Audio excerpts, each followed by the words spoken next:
इस ओसवाल वाले बुक से एक और क्वेश्चन सॉल्व करते हैं। जो क्वेश्चन है वह सीबीएसई के द्वारा इशूड सैम्पल पेपर से लिया गया है। पेज नंबर 16 क्वेश्चन नंबर 22 का ए है। ये सेक्शन बी है जिसमें 2 मार्क्स से क्वेश्चन पूछे गए हैं। तो क्वेश्चन है, two dice are rolled together bearing numbers 4, 6, 7, 9, 11, 12. Find the probability that the product of numbers obtained is an odd number. मैं इस क्वेश्चन को यहाँ पे लिख दिया हूँ अच्छी विजिबिलिटी के लिए। 2 डाइस है, उसको एक साथ रोल कर दिया गया है और जो डाइस पे नंबर है वो कौन सा है, वो 4, 6, 7, 9, 11, 12, टोटल 6 नंबर होने चाहिए। पहली बात तो ये कि हमारे मन में यह ना बैठा के रखें कि जो डाइस है उसमें हमेशा नंबर 1, 2, 3, 4, 5 और 6 ही रहेगा। हमेशा ऐसा रहे कोई ज़रूरी नहीं है, क्योंकि डाइस में 6 नंबर होना चाहिए। वह 6 नंबर हम अपने हिसाब से चूज़ कर सकते हैं। यह दूसरी बात है कि ज़्यादातर जो डाइस होता है या फिर डाइस का जो सामान्यतः जो अर्थ हम लोग समझते हैं वह यह कि उसमें जो संख्या यानी कि जो नंबर वहाँ पे लिखा होगा वह 1, 2, 3, 4, 5, 6 होगा, यानी कि टोटल 6 होगा। तो टोटल 6 होगा ये तो समझ में आ रहा है, मगर 1 से लेके 6 होगा यह हमेशा यही होगा ऐसा नहीं है। वह हो सकता है 2 से लेके 7 तक हो, या 3 से लेके 8 तक हो, या 4 से लेके 9 तक हो, या कोई रैंडम नंबर हो जैसे कि ये क्वेश्चन में दिया गया है। तो पहली बात ये समझने वाला है, मगर टोटल 6 होगा क्योंकि डाइस है, इसमें 6 साइड होता है। एक क्यूबाइड में कितना साइड होता है, 6 साइड होता है। क्यूब में भी 6 साइड होता है, क्यूबाइड में भी 6 साइड होता है। तो जो नंबर है वो कौन सा है, 4, 6, 7, 9, 11, 12, टोटल 6 नंबर होने चाहिए। 1, 2, 3, 4, 5, 6 टोटल 6 नंबर है, ठीक है। Find the probability that the product, जब प्रोबेबिलिटी वाले क्वेश्चन में प्रोडक्ट आए तो इसका मतलब ये है कि हमें जो नंबर दिया गया है उसको मेंटली ये समझना है कि यह आपस में क्या होगा, पेयरिंग अप करेगा। ठीक है, पेयरिंग अप करेगा। यहाँ पे हम लोग प्रोडक्ट साइन दे देंगे और यहाँ पे क्या लिखेंगे, हम लोग यहाँ पे लिखेंगे ये पेयरिंग अप हो जाएगा। तो जैसे कि हम लोग इसको पेयरिंग अप करेंगे तो टोटल जो आउटकम होगा वो कितना हो जाएगा, वह 36 हो जाएगा, क्योंकि 6 नंबर इस साइड है और 6 नंबर इस साइड है। तो यानी कि टोटल जो होगा वह जो यहाँ पे जो बॉक्स बन गया वो टोटल बॉक्स कितना बना है, 36 बना है। इसका मतलब टोटल जो आउटकम पॉसिबल आउटकम होगा वो कितना होगा, वो 36 होगा। तो जैसे कि एक आउटकम क्या हो गया, 4, 4 हो गया। एक आउटकम क्या हो गया, 4, 6 हो गया। इसी प्रकार से 4, 7 हो गया, 4, 9 हो गया, 4, 11 हो गया, 4, 12 हो गया। ऐसे हम लोग मतलब पूरा लिख सकते हैं यहाँ पे। और जो लास्ट में होगा वो कौन सा हो जाएगा, यहाँ पे 12, 12 हो जाएगा। ठीक है, यानी कि टोटल आउटकम जो हो गया वो कितना होगा, 36 होगा। तो क्वेश्चन में प्रोडक्ट दिया हुआ है, यानी कि हम लोग इसमें 36 लेंगे। ये ड्रॉ करना ज़रूरी है ऐसा नहीं है, मैं करके दिखा रहा हूँ यहाँ पे, क्योंकि प्रोडक्ट है तो मन में ये रखेंगे कि 36 होगा। ठीक है, अब आगे क्वेश्चन पढ़ते हैं। Find the probability that the product of numbers obtained is an odd number. ये ऑड नंबर होना चाहिए। फिर यहाँ पे ये डाइस में ये जो संख्या है, इस क्वेश्चन में 3 चीज़ जानना ज़रूरी है। पहला चीज़ तो ये कि डाइस में कोई भी 6 नंबर हो सकता है, टोटल 6 रहेगा, इतना कन्फर्म है, मगर कोई भी 6 नंबर रहेगा। दूसरा ये कि जब प्रोडक्ट दिया रहेगा तो सैम्पल स्पेस जो है सो जितने यहाँ पे संख्या दिया रहेगा उसके हिसाब से वो मल्टीप्लाई हो जाएगा और टोटल नंबर ऑफ हमारा पॉसिबल आउटकम्स निकल जाएगा। जैसे कि यहाँ पे 6 नंबर है, यहाँ पे इस साइड में भी 6 सेम नंबर है यहाँ पे, तो 36 हो गया हमारा पॉसिबल नंबर ऑफ आउटकम्स। और फिर ऑड नंबर मल्टीप्लाई करने पे ऑड नंबर आना चाहिए। तो हम जानते हैं कि मल्टीप्लाई करने पे ऑड नंबर किस संभावना में कैसे कंडीशंस में आएगा। हम लोग जानते हैं कि जब हम लोग 2 ऑड नंबर को मल्टीप्लाई करेंगे, जैसे कि हम लोग 3 को 3 से मल्टीप्लाई करेंगे तो 9 होगा। ये भी ऑड, ये भी ऑड। ऑड का डेफिनेशन क्या है कि जो 2 से डिविजिबल ना हो। तो यानी कि 2 से डिवाइड करने पे एब्सोल्यूट नंबर नहीं आना चाहिए। जैसे कि 9 को 2 से डिवाइड करेंगे तो 4 पॉइंट आएगा, ऐसा नहीं कि डिवाइड नहीं कर सकते, कर तो सकते हैं, मगर एब्सोल्यूट नंबर नहीं आना चाहिए, सॉलिड नंबर नहीं आना चाहिए। तो 2 को यदि हम लोग 4 से इंटू कर देंगे तो कितना होगा, 12, जो कि 2 से डिवाइड हो जा रहा है। तो इसलिए ऑड नंबर प्रोडक्ट में तभी होगा जब दोनों ही ऑड नंबर हो।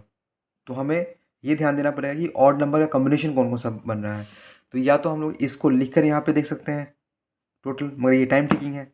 तो दूसरा तरीका ये है कि हम लोग जो है सो इसको हम लोग इस तरीके से ले सकते हैं कि यहाँ पे पेयरिंग का कब करके देख सकते हैं, क्योंकि हमारे पास तो नंबर दिया ही हुआ है 4 6 7 9 11 12।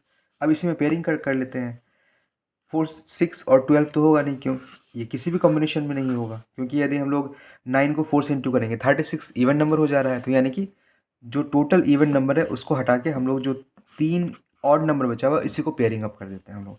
तो एक पॉसिबिलिटी हो गया 7 7, दूसरा पॉसिबिलिटी हो गया 7 9, तीसरा पॉसिबिलिटी हो गया 7 11, फोर्थ हो गया 9 7, फिर हो गया 9 9, फिर हो गया 9 11। ये 9 11 तो फिर अमेरिका का जो प्लेन क्रैश था उसका याद दिलाना। फिर एक हो गया 11 7, फिर वर्ल्ड टावर वाला। फिर ये हो गया हम लोगों का 11 9 और उसको 11 11। अच्छा, डेट फॉर्मेट में जो है सो हम लोग जैसे 9 11 बोलते हैं, तो कभी कभी ये होता है कि डेट को पहले बोला जाता है, मंथ को बाद में, फिर ईयर को बोला जाता है, नहीं ऐसे ऐसे करके हम लोग लिखते हैं ईयर ईयर ईयर करके। मगर अमेरिकन्स ज़्यादातर ये फॉलो होता है, मंथ फिर डेट फिर ईयर, ठीक है। तो उसमें 11 9 भी लिखा जाता है। ये तो वैसे बीच में है तो मैं बता दे रहा हूँ। तो 11 7, 11 9, 11 11। तो ये टोटल कितना हो गया हमारे पास, कितना है 3 3 3 9। तो टोटल पॉसिबल आउटकम्स कितना था 36, और फेवरेबल आउटकम्स कितना है 9। तो हम लोग जानते हैं कि हम लोग यहाँ पे फिर सॉल्यूशन में क्या लिखेंगे, हम लोग सॉल्यूशन में लिखेंगे कि सिंस डाइस आर हो जाएगा, क्योंकि डाई का ये डाई हो गया सिंगुलर, ये मरने वाला डाई नहीं है, ये मैथमेटिक्स वाला डाई है। मैथमेटिक्स में लोग अलग तरीके से मरते हैं और अलग तरीके से जीते हैं। तो डाई ये सिंगुलर हो गया, और ये हो गया डाइस, ठीक है, प्लूरल, बहुवचन। तो since dice are rolled therefore total number of possible outcome, क्योंकि 2 नंबर का क्वेश्चन है तो बहुत ज़्यादा नहीं लिखना है। Total number of possible outcomes कितना हो जाएंगे इज इक्वल टू 36। अब for product to be an odd number favorable outcomes will be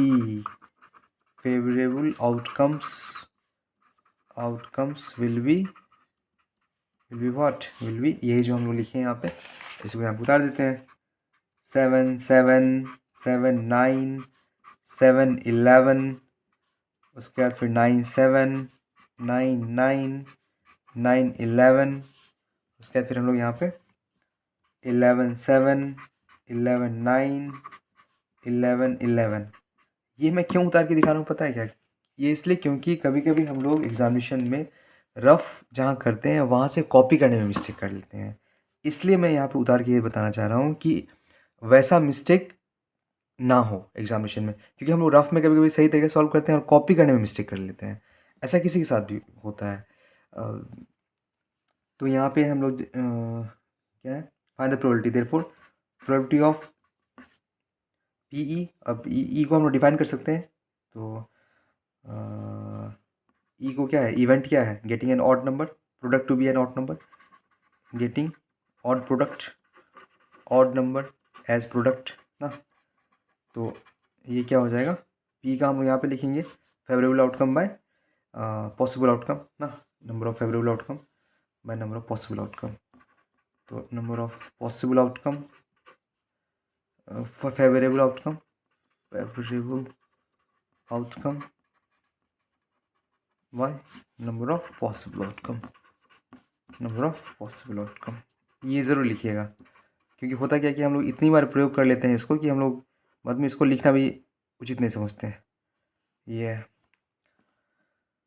तो फेवरेबल आउटकम्स कितना हो गया 9, पॉसिबल आउटकम कितना है 36। तो इसका आंसर क्या हो गया 1/4। मैं आशा करता हूँ कि ये क्वेश्चन समझ में आया होगा।